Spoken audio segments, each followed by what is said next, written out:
When we talk about politics, we're really just simply talking about the ways that we decide to live together in a society. It's just the processes that sort of organize us as a society or as a group of people. You know, it's never going to be perfect, but can we use the system for the sake of our neighbors? How do we take the resources that we've been given to work towards the cultivation, the restoration, and the reconciliation of all things, which is the story of the gospel?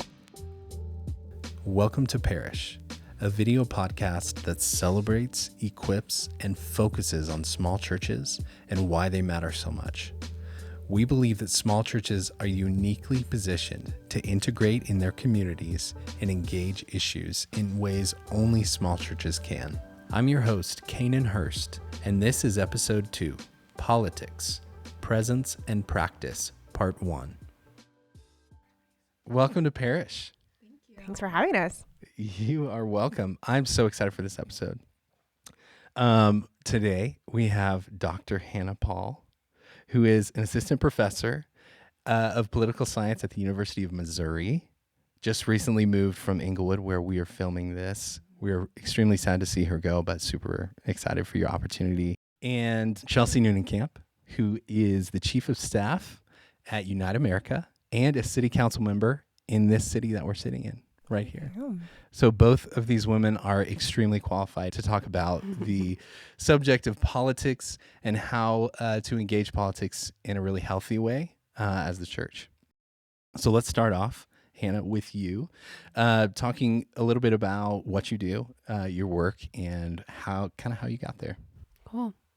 So I, by training, am a political scientist, and a lot of what my work looks like now as a professor is basically a combination of conducting research on specific topics. For me, that looks like studying what are the factors that support the inclusion of immigrants in democracies where they've resettled. And I also teach. So I'm teaching an undergrad class and a master's class on research methods. And so kind of doing both contributing to our knowledge of or the scientific study of political phenomena, and then also disseminating that through teaching and mentoring. Awesome. Chelsea, what about you? Yeah, as you mentioned, I work at an organization called Unite America, and we work in the democracy reform space.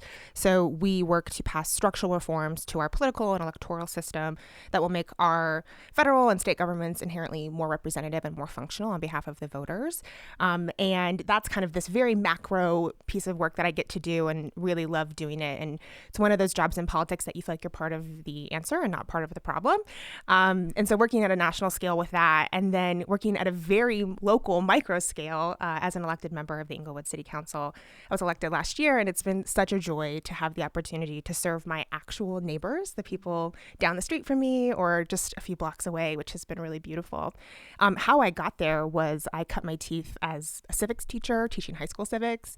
I was a staffer in the state senate here in Colorado, did some work in the private sector, doing government affairs, and landed in the reform space, which I'm really grateful for. Awesome. So this podcast is about celebrating, equipping, and focusing on pretty much all things small church. So both of you have extensive knowledge in kind of on a national scale in politics, but like you touched on, you have been able to engage and really invest locally in the city. Let's talk about why both of you chose a small church, especially when you work on such a big scale. And how did you get to the small church? What is valuable about it? I can kick us off if you want. Sounds great. Man, joining a small church and a church that was really rooted in and for my neighborhood came out of a place of deep conviction and repentance, actually. I was not at a church that was kind of part of the community and for the sake of the community. And Hannah and I, talk about these topics a lot. We've taught classes on it. We've done a lot of this work. And in my professional life as well, I talk a lot about how important it is to engage locally. It's a huge value of mine. And I started becoming aware that my own life was not consistent with my values, that I wasn't engaging in a way that if my church disappeared tomorrow, would the community even notice we were gone? And that became a point that I realized I had to resolve that inconsistency for myself and for what I think for me as Chelsea it means to follow the way of Jesus. And actually, I remembered that several years earlier, I had been to a city council meeting just as a citizen here in Englewood, and saw a pastor give public comment to the city. And so I'm watching, and this pastor gets up, which is already kind of like a surprising thing that we don't see all the time. And it was so refreshing because he just said, hey, this is who I am. This is the work that we're doing in the community. He was talking about people who were experiencing homelessness. And he said, we're here to be a resource. This church is here to partner with you. These are the things that we'd like to be available for. And I was so taken aback and ended up going up to him afterwards and saying, I'm a Christian and I'm so encouraged. I've never seen someone engage in a way that didn't have an agenda, that was actually just there to be helpful. And that ended up being the pastor that we have now, Nathan. That is Nathan Hoag, who has been on this podcast before. Famous. But it really stuck with me, so that years later, when I was thinking about what is a church in Englewood that I can really invest in, that was a really natural fit for me, because it left such an impression on me to engage in that way. And it's been such a gift, both as a citizen of a mid-sized city, and now as an elected official, to be part of a small community where we built a lot of relationship with one another. And I think it has so many amazing benefits and things that are really beautiful. I love how you sort of described that transition. I think, as you'll probably see throughout our conversation, a lot of the values and visions that Chelsea has for her own life are things that I share as well. We do a lot of life together. I think for me, what I would add to that, in addition to being a part of a community that's like actively engaged and being Jesus and serving those around them, is the relational aspect that a small church brings. And that I can, lots of churches of all sorts of different sizes, right, can do these amazing programs and serve their communities in really wonderful ways. And I think there's a place for that. What I love about a small church is that it's so relational. I know my pastors and I'm being discipled by them in sort of personal ways. That's helping me grow in the way of Jesus and serve my community and know my community more. And that's one thing about the small church environment that I've really loved and that I gravitated toward, especially I think in our context in the last few years, when things have felt really loud and big and overwhelming. To have just a little bit more of a low-key environment that a small church brings, it makes that practice less overwhelming. Mm-hmm. Yeah, that's awesome. So we at the Sacred Grace Englewood do what we call growth groups, which are groups that take on a variety of different issues, from race relations to politics. And about a year ago, Chelsea and Hannah taught a growth group on political and civic engagement. And that was amazing. It totally revolutionized the way that I thought about engaging in politics.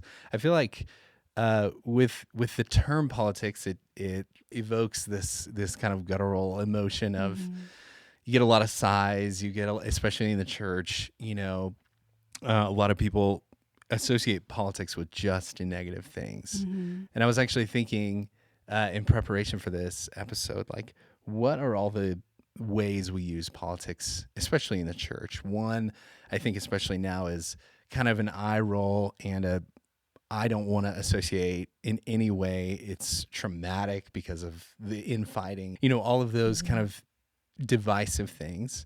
But also, even when we talk about like office politics, I was thinking about that. And Merriam-Webster actually defines office politics as, quote, the activities, attitudes, or behaviors that are used to get or keep power or an advantage within a business or company. So even the official definition of office politics are extremely negative. So one of the things you did amazingly well that I would love for you to do is kind of redefine politics for us.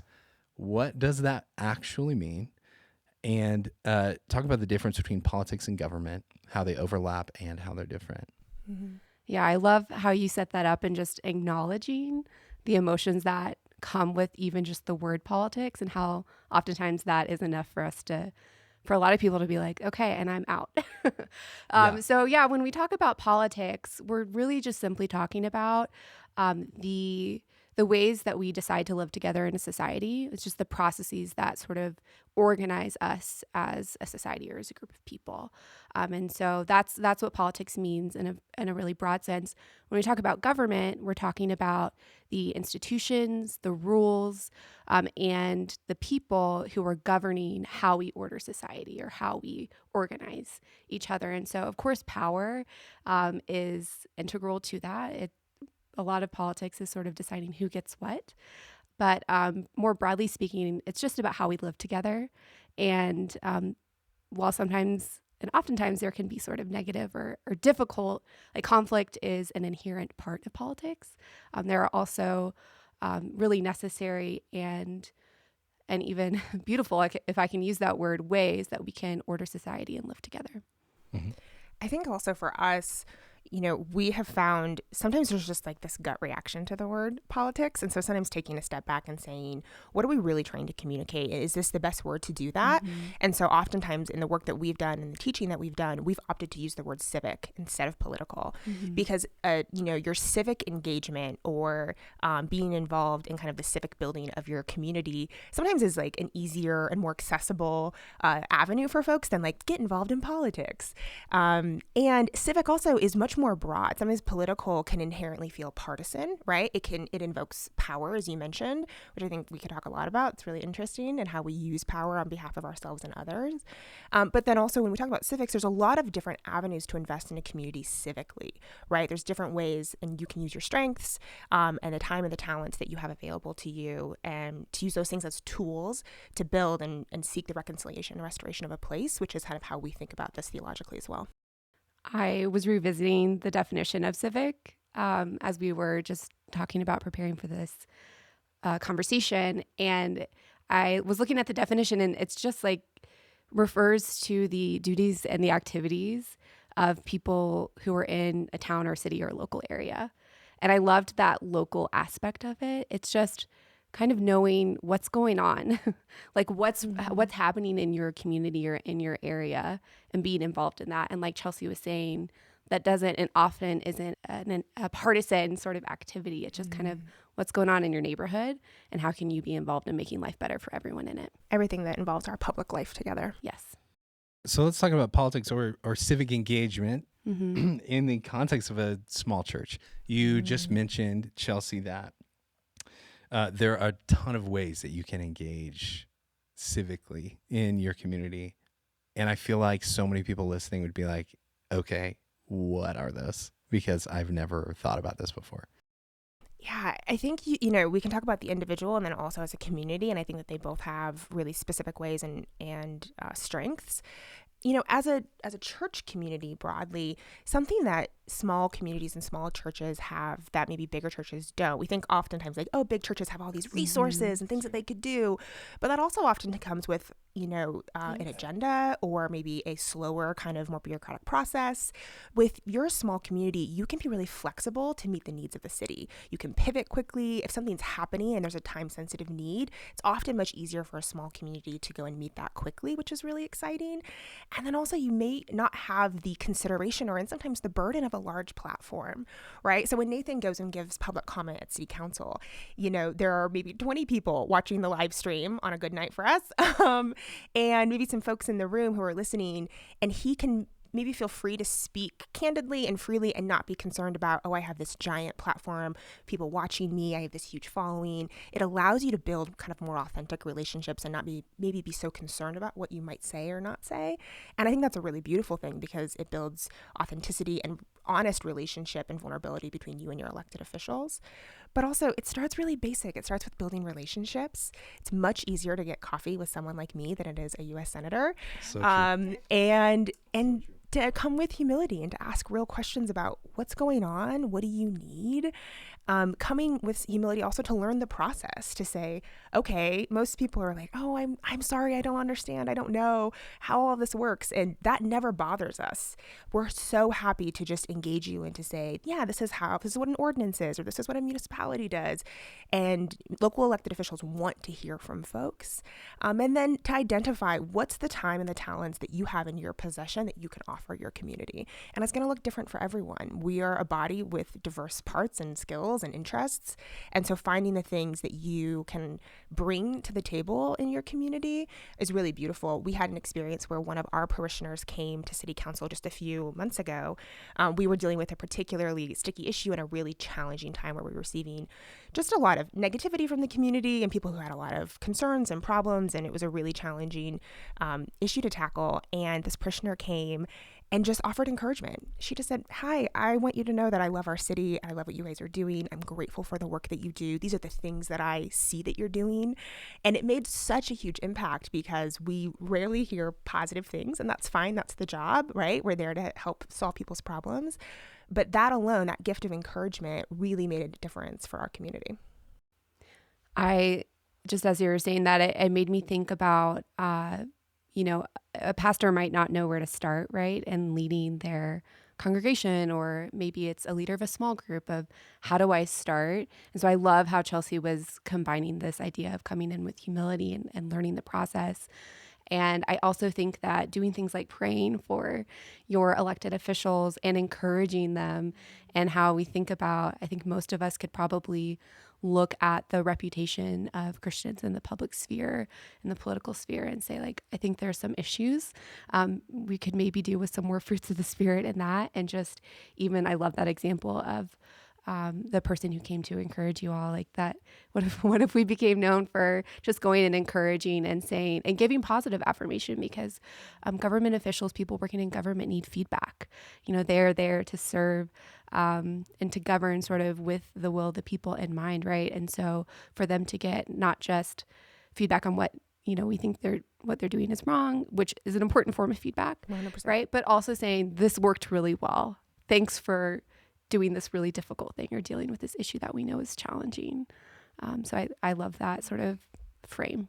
Yeah. You talked about how these are the people that determine kind of the way our small communities are ordered, small or large. And we'll get into how people are actually affected by local ordinances and kind of legislation and things like that. But first, I wanted to say, you touched on the boldness of our pastor Nathan, but others as well who have been willing to come and just speak their mind in advocating for people, or even just encouraging all kind of ways. Michelle Warren, who we're going to have on this podcast to talk about justice issues in the church, but she one time said to me, small church pastors are so much more courageous to speak out on issues because they're not, they're usually speaking to less than 100 people on a Sunday. And unfortunately, they seem to be the only ones oftentimes that are willing to kind of take these positions for the sake of their neighbors. But I just thought that was, when you mentioned that, kind of the boldness of Nathan to step up. And it's not the first time or the only time that he's ever spoken, at a city council meeting. We love Michelle. Everyone should go read her book, The Power of Proximity, and she has another one coming out that looks amazing.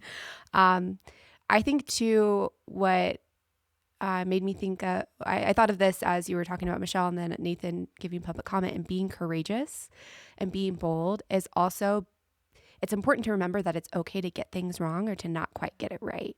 And so sometimes you might take a position. I can think of so many examples in which I engaged on a topic or supported a policy or supported a politician, and afterwards I realized, oh, I could have done that differently. I could have done that in a better or more Christ-like way. And that's okay. That's a part of the process. Being able to say I was wrong, being able to pivot, being accountable for the ways that you either lead or just participate in the public sphere is important, and that's okay. I think there can be so much anxiety around, well, I have to be an expert to be able to either lead or participate in this sphere and to do good. And I just don't think that's the case. I think, again, like as Chelsea was saying, if you're taking a humble posture of I'm here to learn just as much as I am to hopefully influence government in a positive way, then I think you're probably going to be on the right track, and we're all growing. It's a process. We're all going to get things wrong, and that's just kind of how it works. Man, I could not agree more with what Hannah just said, because the local level, the impact is more direct and it's more expedient, but also the stakes are lower, right? And so it can feel intimidating. Like, what would I go say for 3 minutes at a city council meeting? And trust me, like, we are not that intimidating. We're not that impressive up on the dais. We want people to just come and speak candidly, and to also give folks permission. It's not if you mess it up at some point, it's when, right? Like, this is an imperfect process. Politics is an imperfect process full of imperfect people.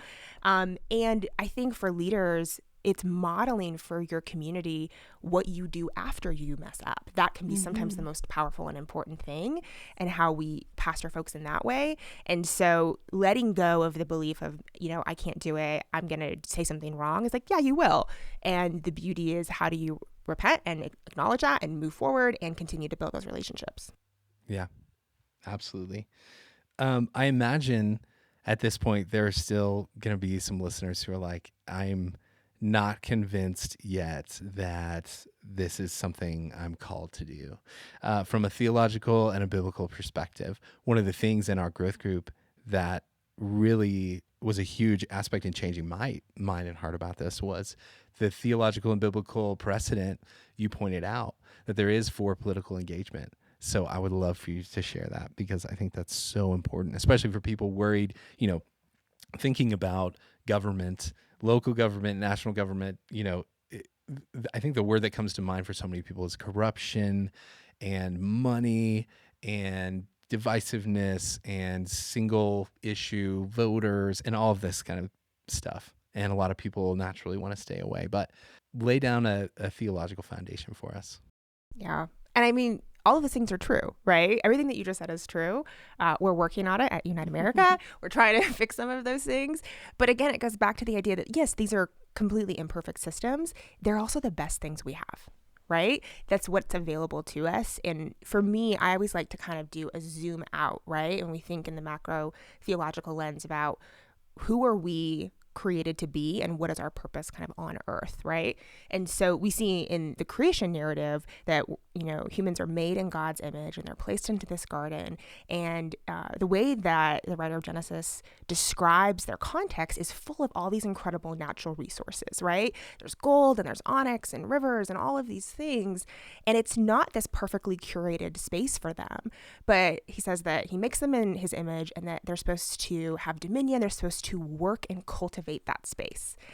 Work, and this is again like pre-fall, it's built into who we are created to be, is to do something with the resources that we've been given.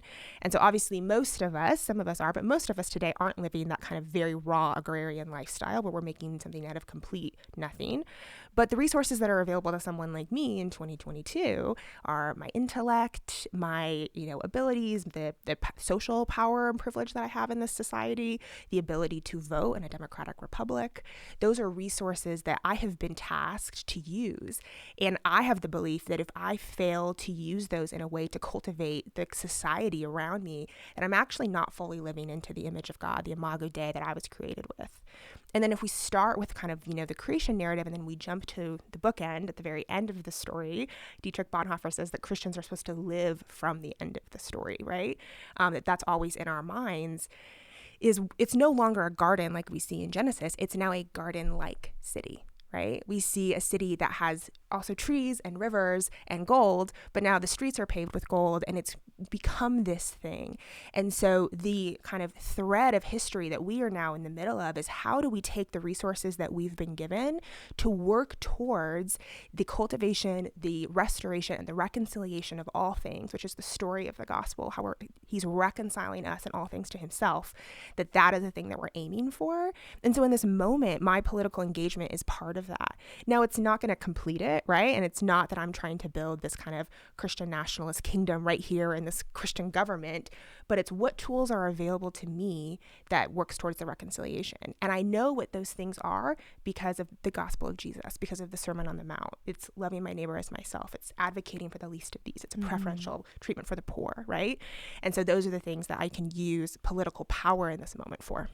Yeah, I think before you get started, I that reminds me, because I wrote this down. I know we all love Caitlin Chess. Yes, we do. And if you have never heard of her or the Liturgy of Politics or any of the hundreds of podcasts she's been put on, you should know about it, because she's amazing at communicating kind of, I mean, her book says it all, The Liturgy of Politics. And she says what you just said about, this is not about gaining complete power to enact a Christian nation or try to say that historically we always were. We need to get back to some kind of place. She says, quote, when political work is reflecting or pointing to another greater reality, success is not measured against an ideal, how close you can get to earthly political institutions to look like the city of God, but by how faithfully the work points to a reality only God can create. So how faithful are we being in advocating? It's never going to be perfect, but can we use the system for the sake of our neighbors? Yeah. So, I love that quote. I love Caitlin Chess. She's so smart. We love She's her. so smart. She's amazing. Caitlin, if you're listening, which you're not, we want you on this podcast as well. Please come. But what I love about that too is remembering the problems that we are facing are intractable, and it is only in partnership with the work of the Holy Spirit, right, that we're really going to get anywhere, which is important in having a hopeful posture when we're facing a really divisive and overwhelming set of problems.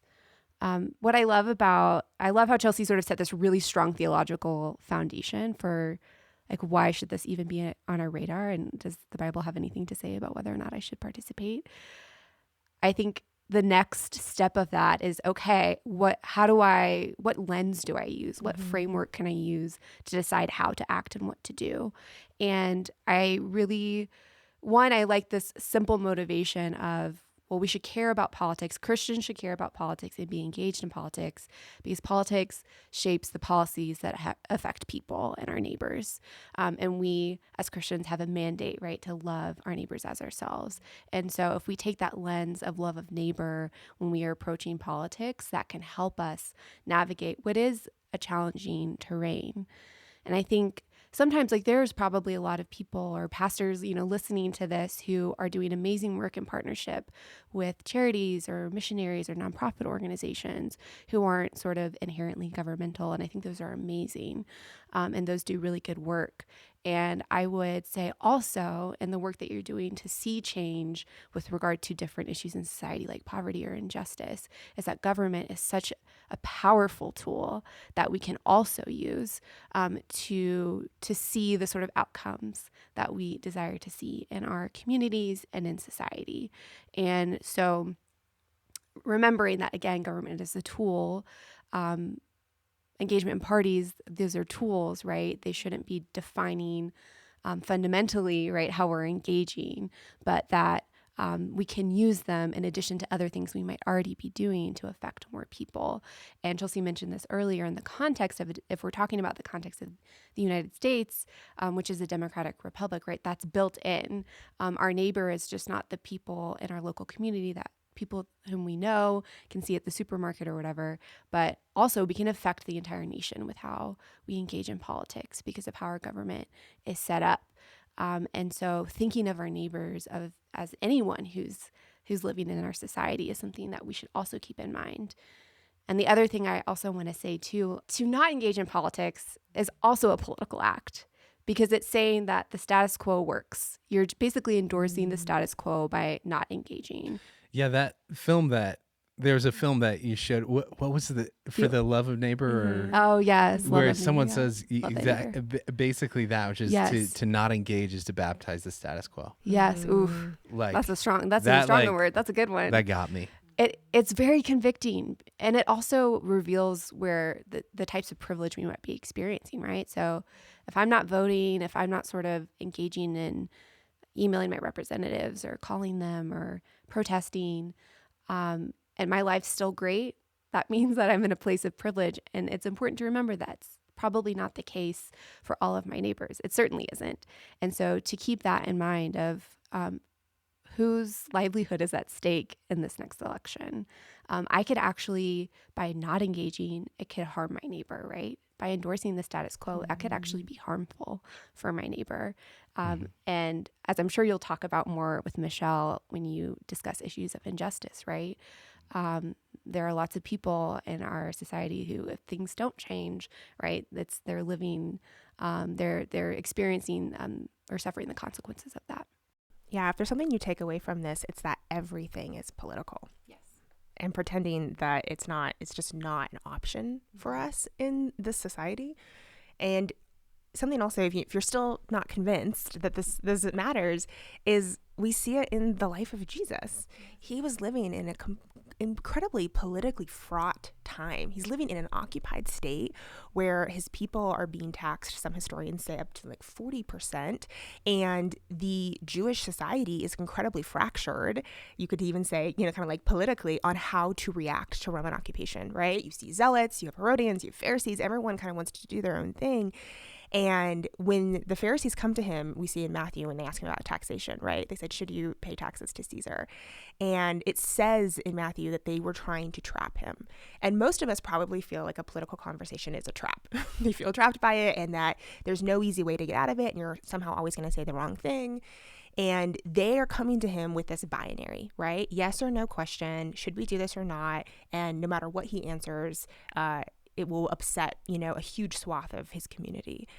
But in classic Jesus style, he upends the entire conversation and offers not only a third way, but he transcends the entire premise that they're bringing to him, right? He says, render to Caesar what is Caesar's and unto God what is God's. And it says that they marveled at him. And I think about if we as followers of the way of Jesus were able to follow his example and to not just say like, okay, we're all going to be kind of like moderates or centrists and just try to like ride the fence and be in the middle and never take a stand on anything. But if we were able to actually think about and use our moral imagination, how do we transcend the duopoly that's being presented to us initially?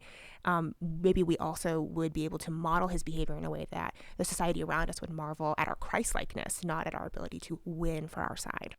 Right, because one of the biggest criticisms is, well, I just am terrified that we're going to put our hope in politics to expand the kingdom of God. And that's not the idea. It's that the kingdom of God is here. We're working to expand it as Christians and as communities, small churches. And this is just a tool that in some ways works, in a lot of ways doesn't work, but is important. It's a huge missed opportunity, right? It's interesting. You really touched on the privilege piece, which is really important. I represent the most privileged people in America, a white man. For so long, I just thought it was cool and easy to say politics, it's just not worth it. It's not Jesus. We just need to focus on Jesus. And and the church is Jesus's primary vehicle to bring his kingdom to the world, which is true. But I heard a podcast and I've had conversations with other white men who, and it's not just them, but for overwhelmingly the people who are advocating to not engage are people who, like you mentioned, their lives don't really change day to day based on who's president, who their senators are, who their local, city councilors are. And that's an incredibly privileged position to take because, as you mentioned, these policies actually affect people. Let's get into that a little bit. Let's talk about some examples of how policies, not only in the national level, but local level, have really impacted people in negative and in positive ways. How Christians have used those channels to help fix problems and how we have failed to use channels to fix problems. There's so many great examples to pick from. I'd like to actually start with something that we did together in the class, which was watch this short film called The Ordinance. And it is a film about a group of people, pastors, people working in nonprofits, people in different communities in Texas who identified the issue of payday lending and how it was exploiting people living in poverty in their towns. And throughout that, we see a woman who works in a nonprofit who says, like, this nonprofit does not have the resources here. The problem, actually, there are certain issues that only policy can address, right? So we can maybe address sort of around an issue, but sometimes we need an actual policy to change to see the issue changed in a meaningful way. And so we see these different groups of people come together and go to city council and give public comment and organize the community around changing the laws and putting some restrictions on payday lending so that it's more transparent, so that it's less exploitative. It allows people to borrow money who need it and not put them deeper into debt. And so that you can find it on YouTube. I encourage you to watch it if you're listening. And because yes. these places were charging like 500% interest on these yes, loans. Yes. And like their business model was set up to do that. And if you think about, the person who's coming for that kind of a loan, right? There's a level of urgency that they're bringing. And when you're especially presented paperwork, there's so many times when I've had to read through some sort of contract, right? And it's hard to make sense of that. And especially if there's some intentional obfuscation of, what it's actually going to happen once you sign the dotted line, right? Yes, it is sort of what we would say, like maybe a malicious kind of predatory. Business. Yes, predatory. Thank you. Practice. As a local elected official, we actually touch so many parts of people's lives that I think that they might not even know, right? And the policies that we pass or that we discuss and that we alter have really considerable effects on people's regular lives and ripple effects throughout the community. And so for me as a city councilwoman, I'm looking at things related to police reform, to restorative justice, to housing and affordability. We're looking at homelessness and different, climate action in the community, all of these different things that are really big issues and have to do with, again, the value system that we have as followers of Jesus. And it has to, for me, I say this often to my colleagues, and so they will not be surprised, but I am the only person on our city council who has tried to buy a house in the last decade. And we are in a time of really high housing prices where affordability and just attainability of basic, safe housing, much less breaking into an ownership market where you could start building generational wealth, which is the pattern that we have in America, is really, really challenging. If you haven't experienced that in over a decade when it was a completely different landscape, you might not understand what people in our community are experiencing, the challenges that they're facing, and the hardship, right? And so one of my roles on that council is to advocate for people who have that lived experience. But that goes back to our conversation about proximity. If you are not in close relationship with people who have a different lived experience than you will not be set up to be advocates for them, to care for them, to love them well in the public space. We've learned so much from Michelle on that topic. And so it's remembering, making those connections and seeing how some of the things that might sound boring right now, we're revising our development code, and code is not sexy, right? But it has to do with how people have accessibility to housing in our community, what their access is to, the widths of our sidewalks for people who are differently abled, conversations around homelessness in our community, and the resources that we can unlock for them are really important, and they're happening right now. Yeah, I mean, on that, home ownership is the greatest marker of generational wealth, right? And so that's so relevant. I'm just going to bring this back to Caitlin Chess because she's awesome. But she shared a story on a podcast I was listening to about a couple of communities in Dallas that one was kind of a gated, wealthy community butting up to an impoverished community. And according to city law, the garbage service had to serve both technically, but they just decided, we're not going to get that much flack from, if we don't service the impoverished community. And so they didn't. And it took more than one citizen of, who lived in the wealthier community to actually advocate on behalf of the impoverished community to enact, not only to change the law, it wasn't even that, it was to hold the city accountable to what they had already agreed to do.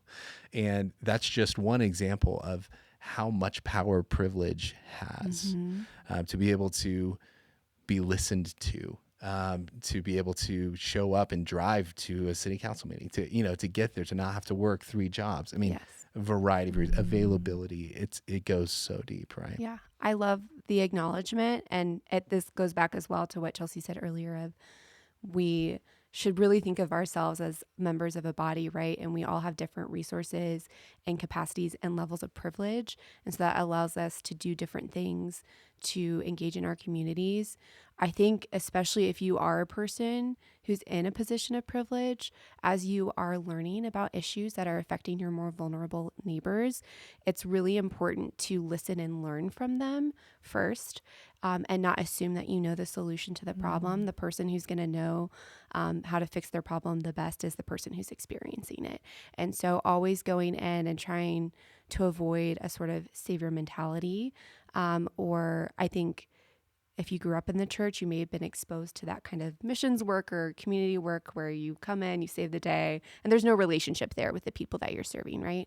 And I think it's really important to shift that and to do it in a way that honors the agency and the voice of the people who are working 3 jobs, so they can't show up to the city council meeting, but having so an example of what this could look like, right? You might have a conversation with a neighbor who is like a single parent, and so they just don't have the same type of flexibility in being able to show up to a meeting. And so you're chatting about an issue that's really affecting them in a considerable way, is to ask them questions about it, right? And then say, hey, I'm going to a city council meeting. Are you okay with me sharing? Like, what would you say if you were there? Can I share some of the issues and the solutions that you would like to see in our community? And being just an amplifier of the voices of people instead of speaking for people. Absolutely. So good. So good. This is part 1 of my conversation with Chelsea Nunnenkamp and Hannah Paul. Join us for episode 3, where we continue our conversation and dive even deeper into how the small church can engage politically. Parish Podcast is a production of Vineworks Film Company. The executive producer is Nathan Hoag. This episode was produced, edited, and hosted by Canaan Hurst. Graphic design and set design by Erica Krysl. Find us on social media at Parish Podcast. Remember to subscribe and rate this podcast wherever you listen. This video podcast has been made possible by the generous support of the Sacred Grace, an incubator and accelerator that's cultivating leaders to take spiritual and social responsibility for their neighbors and neighborhoods. For more information, visit thesacredgrace.com.